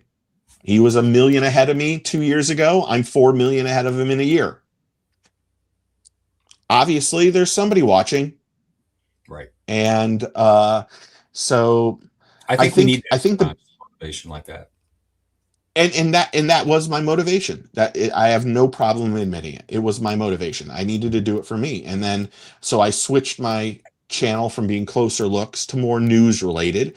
And then in the last year, I've tried to not really go down the road of just completely negative information, negative stories. Like, I like to do the stories about the guy who catches the biggest fish. He caught the 13 pounder, and give him a little bit of love. And then there's other times when you have to do the tough ones that because unfortunately everything isn't, rainbows and unicorns in this industry. It is a tough industry. Right. And you have to do the good and the bad, but I've tried to focus more on the good this year. And it's tough. Like you said, the burnout is tough. Who's going to win? Hopefully I know the person. Crappy Kev. Oh, congratulations, Crappy Kev. So, it is, it's a tough thing to try to balance. That's the best way to put it. Burnout is the hardest thing, in my opinion. Burnout is the hardest thing because like you said, you do go through times where, you spend a bunch of time to do the research and to create what you want to do and edit and do all that stuff. And then it gets 150 views and you're like, wow, this sucks. But that's when I started going, okay, I'm not going to worry about views anymore. I'm not going to worry about it. People don't like it. It's all right. You can't hit a home run every time you get up to bat, is what I tell Buddy. You can't hit a home run every time you get up to bat. Well, and you don't know what's going to hit either, right? Like, no, well, sometimes I do. Yeah, right. There are times when people will call you a week before and go, hey, this happened. And then I'm kind of waiting. I don't want to be gossiping rumors. I really don't want to do that. So I wait till Major League Fishing or Bass or NPFL or whoever comes out with a story, and then I give my side of the story or what I've learned. I was more referring to like the baits, the gear stuff, right? Like, oh yeah. You could have one that gets 200 views, and then the next one that is what you think is going to be a flop gets 1,500 views. Like, oh, I have a spinnerbait over here, and the guys sell the spinnerbait on Amazon. And they called me up and said, can we send you a couple? Because we'd really like you to do a closer look. And we want to be able to use this on our website. And I'm like, okay. And then they were like, well, we don't sell anything on our website. We only sell on Amazon. And I was like, oh no, I don't know if I don't know if I'm going to be able to help you. They sent me the spinnerbaits. I loved it. Did a video. They really were hoping for a very fast turnaround. Sometimes that does not happen. But I turned it around in like 2 weeks, give or take. And then they had like a 1,200% increase in sales over the next 8 days on Amazon. And they were like, dude, you have no idea. We can't make them. We can't make them fast enough. And I'm like, oh my gosh, that's crazy. I have a new custom glide bait behind me. I would show you, but I'd probably get in trouble. And it's completely different than any glide bait you will ever see in your life. It's customizable. You can adjust the sink rate. There's a bunch of things you can make the nose go down. You can tighten some of the hangers to make it have a giant glide or a really chop glide. Now, it is not cheap. It's probably $250. The guy's only going to make 150 of them. And is this a U.S. product or a JDM product? It's a U.S. product. Okay. It's I'll send you a link privately after this. Okay. I'll let you see what it is. And I get those opportunities. I'm unbelievably happy. Now, that one I really turned around fast, but it's one of those, it's sometimes I get stuff 8 months before it comes out. Berkeley sends me everything. So does Strike King. I get boxes of Strike King before it comes out. Just so when it does come out, hopefully I can get my closer look video done to match when they are. Just like this. Yeah, you had some time to play with it and see it and with the product. Sure. Yeah, like this custom glide bait is it won't be released for another couple weeks. And he wanted, on this exact day, can you do an unboxing? Can you do this? And he's numbered every one of them. So I have number 11 out of 150. That was 11 was my number when I played basketball for Isaiah Thomas. And the Pistons, Isaiah Thomas. I want to make that very clear, not the Celtics, Isaiah Thomas. And so my video will be released the exact same day that he does his drop, because his drop is only going to be 150 baits. And he's hand numbering them, and I mean, it's ridiculous bait. It's a ridiculous bait. So like I said, sometimes I get good to be a part of those kind of things. You know, it's sometimes it's a little headache. I don't want to be mean to Jason. This was a little bit of a headache. I had to buy a completely new camera. I had GoPros, and I burned out 2 GoPros in 2 days. Literally broke. No clue why. And so I bought a new DJI Cosmo 6, and so, I guess I needed a new underwater camera. I guess that's the best way to put it. It's a good excuse to get a new camera. It was a really good excuse to get a new camera. Because I can tell you, I won't buy a GoPro for the rest of my life. I will never buy a GoPro. Really? Because of the DJI? Well, no. It made no sense. I have had issues that sometimes you can the GoPros overheat a lot of times. Sure. Oh yeah, they're horrible about that. Yeah, and if they overheat, they burn out the SD card. And so, like, I would bring it. I don't have a pool anymore. I bring it over to my neighbor's house, who I really hate having to ask to borrow it. Put the GoPro in the pool, and think that I'm filming myself or the bait in the water for 35 or 40 minutes, and then come back to the house and I have nothing. And then I have to call her again and say, "Can I borrow the pool the next day?" And then it happened again, and then I'm like, "Okay, this makes no sense. What's going on? This is too different." Water. She's got some ion she's putting in the water. She's like, "This guy." Her name is Karen, and she acts like a Karen. So I should mention that. So I need to find a new pool. That's the best way to put it. I have a couple of older DJIs, and I'm super happy with them. So yeah. This is a great camera. I will say that I think that they're a little touchy on the back. So like when I put this in the pool, sometimes my hand will touch that screen. And like the other day, it went into, and GoPro doesn't have this, or my GoPro didn't have it. It went into like this tracking mode instead of just filming everything. So the glide bait was coming at me, and out of nowhere, the camera would go and would follow it. I'm like, that's kind of making me seasick. So I was like, okay, what did I do? And I went back. Of course, of all things, that glide bait took 6 times for me to get it right to use the footage. And I've never had that happen. You don't have to have a case for that DJI, do you? No, you can just stick it in. Thank goodness. All waterproof housings and all that. Yeah. That's a great camera. That's a great camera. And to do a little more budget friendly than the GoPros, correct? So that one I think was $389. Okay. But I got 2 extra batteries, but I wanted the one that did 4K 120 frames a second. So a lot of times when I'm doing the glide baits, it doesn't matter the slow motion, but a lot of times when a bait is falling down, I want it to be in slow motion, super slow motion, so that I can zoom in on it and you can see exactly how that bait reacts in the water. Mm-hmm. So or a chatterbait trailer or whatever. So I slow it down from 30 frames a second to 120 frames a second at like 20%. So then you can see really everything that's going on with the bait. It's something that I think I started. Maybe there were other people that did it too, but I thought it was a good idea to show exactly what the bait looks like under the water and what the fish see.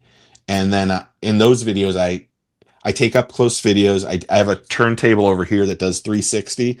So you get to see the whole bait underwater. Then you have me doing narration and talking about the lure. And then at the end, I give my feel on what it was. Like I actually did one today even though I was supposed to do this a long time ago, for the Hog Father.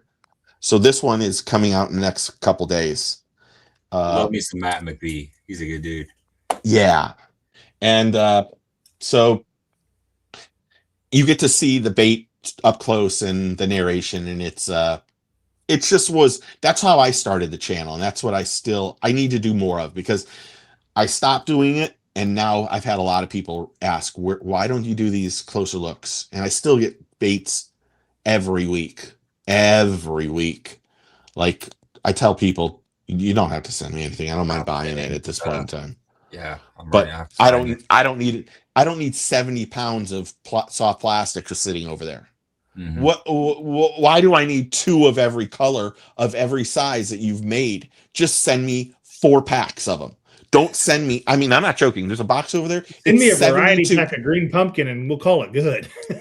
And I tell people, well, you can send me green pumpkin or you can send me black and blue. That's right. What I fish. I don't need anything else. Like, the white ones don't show up in the pool. So why don't send me white? It doesn't look good in the pool. And then they send me every color, every size, everything. Hopefully it's Zoom, because Zoom would send you 78 packs of worms because they got 78 colors of. No. That's what it isn't. Zoom. It's another company. They have 24 of every color and 2 sizes. So I got 2 packs of every one of them. They have 5 new products. I bet that room smells awesome. Oh, well, and me farting in here nonstop because of the shit I eat. And that's a joke. But that box, it's 72 pounds. I mean, the UPS guy goes, what did you get in here? And I'm like, I opened it up because I didn't know I was getting it. I opened it up. I'm like, you got to be kidding me. It's all soft plastics.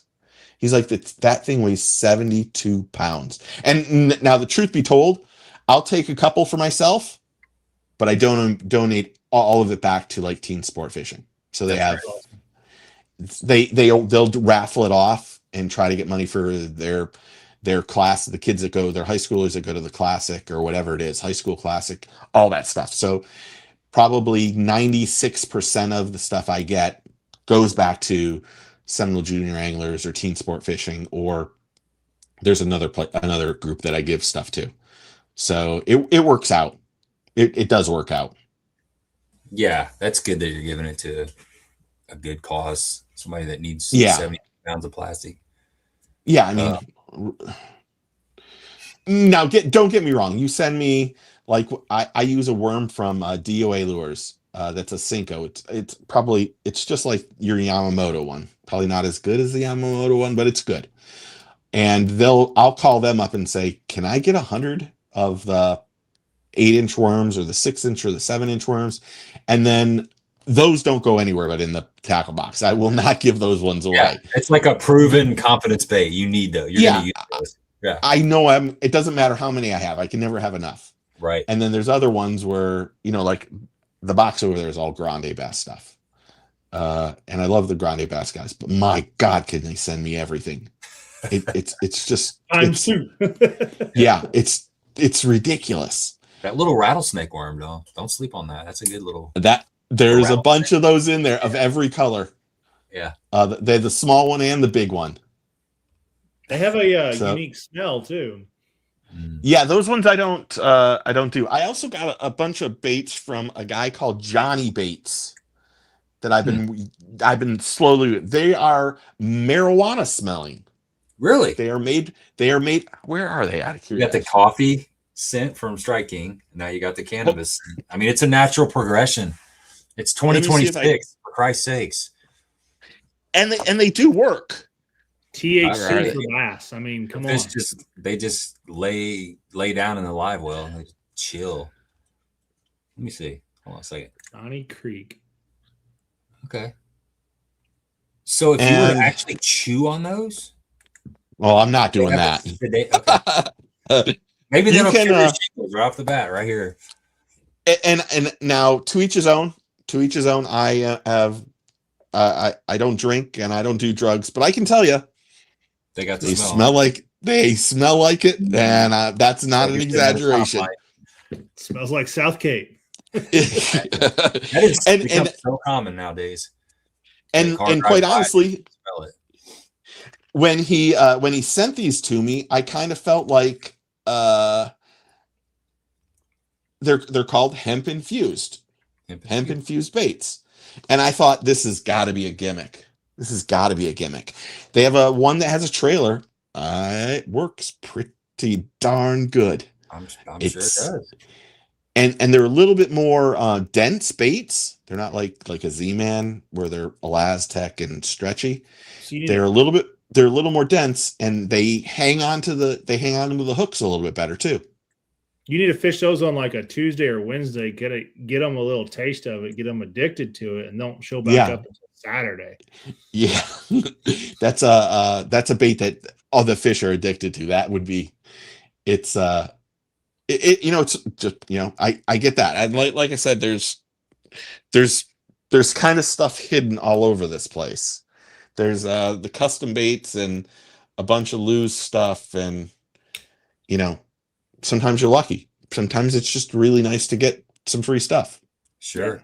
Did you see anything about somebody was asking about the new Garmin deal? They got that spy pole. Yeah. I saw, I didn't dive too deep in it. I just saw a couple of posts about it today, but it didn't look to me like it was anything groundbreaking. Yeah. Maybe I just no. something. I think it's just their iteration of 360. Yeah. But I was fully expecting a new transducer from them this year.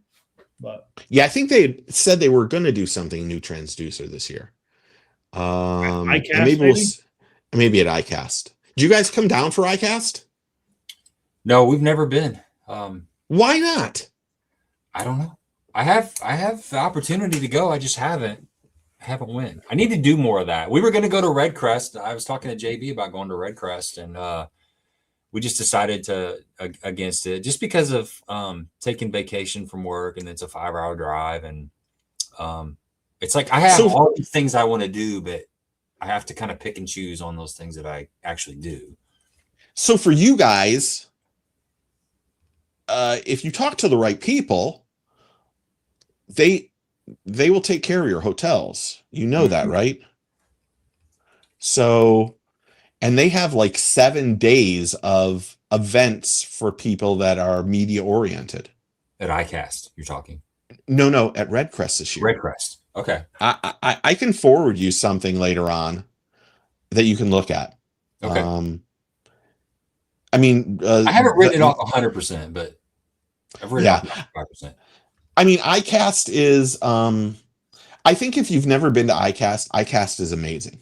That's the God's honest truth. I think it's amazing the first time you go.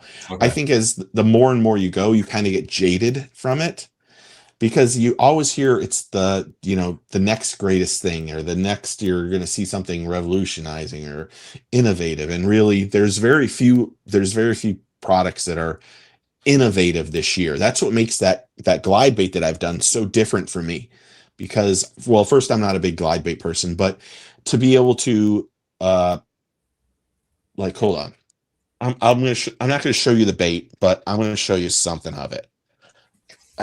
I don't want to get in trouble. If I get in trouble, who cares? So he has these, I don't know if you can see. Yeah, you can. That's a screw, and it goes in with an Allen wrench. Wow. So, hold on. Okay, so I've taken apart this bait. So you have the tail, and now you have the front end, the front half. So can you see in there? Yep. Yeah. So that one is a smaller one. So hold on. So in this case, you can take, so I'm just going to show you this part so you don't see the bait. Just, I really don't want to get in trouble. And it's not like I signed anything. It's going to be out in a little bit anyway. Yeah. I mean, it probably only couldn't help, to be honest. So see, I have my son's wrench for it, and then you can take this one out, which is, I should have, and you can decide if you want it to be a fast sinker or a slow sinking bait. So in this case, this weight thing is drastically different in size. Okay, right. So then you can put that bait inside that, whichever one you want, inside of there. But also, if you turn the hangers, you can make the bait chop. Like the more these are, turned in, the tail doesn't go as wide. It's thing. But then when it's all said and done, you can put these two together like this, and then you have this little bar like this, and you put that in. Oh, I missed the second one, but you put it down there. You got to tilt it a little bit, and now the bait should be back together. Obviously, I keep missing it because I'm rushing, but it makes, you know what I mean. Once this goes in, it's all back together, and so then you have all the. Those hooks are sharp. You should probably take those off. Yeah, that was stupid. All right. That face, but you can, but then also you can put this thing in, and however far you put it in, like you don't have to screw it all the way in. It'll make the nose go up or the nose go down, depending on what kind of action you really prefer. So for me, I screw this whole thing in all the way. Once it gets all the way in, and then what it does is it sinks about. For every inch or for every second, it probably goes down about 3 inches, 2 inches, versus the other weight, which for every 1 second, it probably sinks 6 to 8 inches. Okay. And you know, so this is, you don't see a lot of innovation at iCast, and that's what makes this bait so kind of fun for me. Because I like the innovation. There you go. See, that bolt's now there. Yeah, that's great. That's a great concept. And you know, he signed it, but all custom. I mean, completely custom. Yeah, that's going to be that's a great ideal. I think it's going to do good, especially since it's in a position. And you know what he does is he has a certificate of authenticity for you. He's only making a certain amount of them, and then you get extra screws and you get extra tails, and I mean, it's just, you know, it's cool as crap to me. And at iCast, there were years ago, you used to see things like this all the time. You don't see it all the time anymore. But like I said, the first time you come down for iCast, your mind, as people of two guys who love fishing, your mind would be blown. It would be hard to contain the excitement that you have because it's just so new. But then as you've been to it, you know, 15, 18 times. Yeah. To be honest, it's more of a pain in the ass, and the amount of walking that you do is like second to none. Like I think last year I only went one day. I walked 26,000 steps. Good God. And that's a lot. Yeah. Last year was the first year that I actually really hated iCast. I really hated it. Are you going to the Classic this week or not? I am not. No, I was scheduled to go, and with the shingles, it's been a little bit too much for me. Yeah.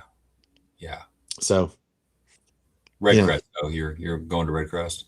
Yeah. They have a hotel for me. I'm going to go up there for, I think, 7 or 8 days, because they have like a dance. They have a dinner.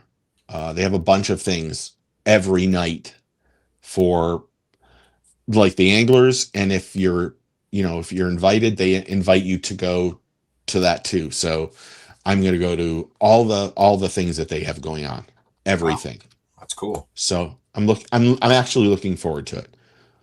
Carol's going to be there. Yeah, Carol last year went to the Classic as a Get Your Fish On media person. Nice. Yeah, I applied for a credential and gave it to her. Awesome, man. I thought it was only nice. Like, that's one of the things that I just have said. I say to people, look, if you're going to if someplace is close to you and you want to be, want to do interviews for me and record them, I'll apply for a media credential for you. Just do the work. Yeah. So there's been a few people that have done that for me, and I appreciate it quite a bit. It's funny. My daughter just, I heard her coming right down the hallway, and she almost opened the door. And how old's your daughter? She realized 17. I have twins. They're both 17. So they have a I couple have friends that are hanging out tonight. I have a 15-year-old boy that is a pain in the ass. Yeah, it can be. It can be. It's going really smooth, or it gets a little choppy, But Yeah. you just kind of navigate through it all, and it works out. My son used to be a state champion swimmer till this year, and Wow. Awesome. so he would swim 2 times a day, 6 days a week, in the morning and the afternoon. And this is the first year he isn't swimming. It's a little weird. It's a little weird, but he's happier, and that's, I think when you start competitively swimming at 8 and you have 2-a-days from 8 to 15. Oh yeah. You don't get to be a kid, and I'm not happy that he didn't get to be a kid. So Well, my daughter played tennis I think she played 3, maybe 4 years of high school, but her junior year she wasn't having fun, and she was talking about not doing it because the reason she did it was because she wanted to have fun, and it got to be too competitive and too time consuming practicing. Now she was committed to it, but she did it because she enjoyed it. When it got to be too much, she wasn't having as good of a season. She struggled a little bit, and it was because most sports are mental. I mean, fishing is certainly mental, but tennis is mental, golf is mental. There's the mechanics, but there's a lot of people that have the mechanics. At some point, it becomes a mind game. And so she was just thinking about it too much, and she didn't have as good of a year. But her senior year, which was this year, she just decided that she was just going to have fun and leave it out there. And she had this was her best year, as far as winning matches and stuff. She had a really good season. She enjoyed herself. She got along really great with all of her teammates, and it was a memorable season. So I can understand. I can, empathize with the 2-a-days for 7 years or whatever. Yeah. Thomas, finished in the top 3 in the state for fly for I don't even know how many years in a row.